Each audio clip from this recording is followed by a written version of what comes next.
akan tika totip hukum totip adong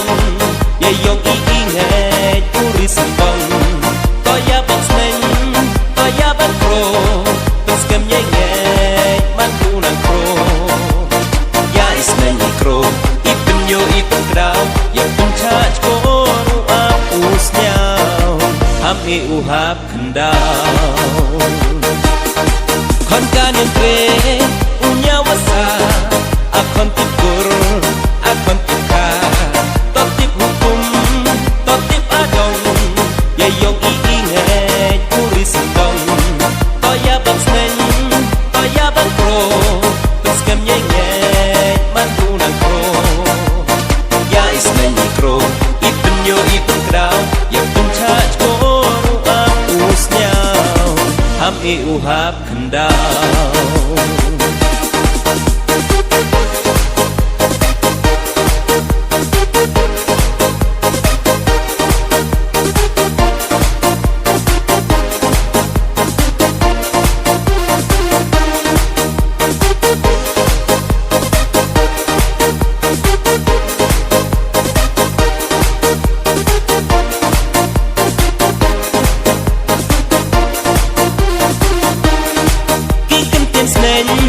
nagapayupa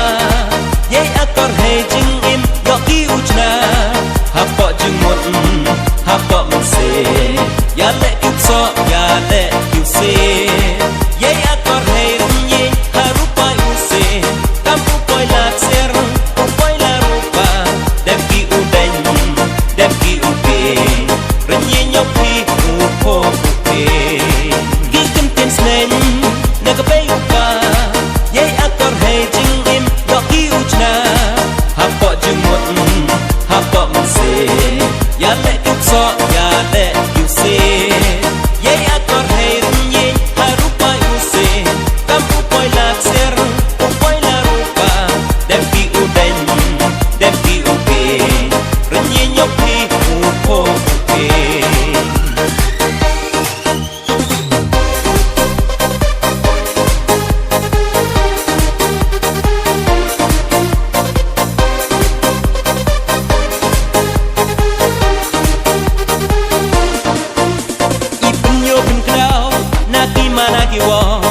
yay purom he jing im yo di uyo dai baka chiang dai ba punto ya le ubot ya le ukso yay purom her nyin hakap baru kenrong kam kapan cekap halius pong dem ki uchnya dem ki uspong iman ikun haknya pi uchong ipen yo pun kedau naki manaki wo yay purom hai jing im yo ibu yo dai bapa chiang dai ba punto ya le ubot ya le ukso yay purom her nyin hakap baru kenrong kam kapan cekap halius pong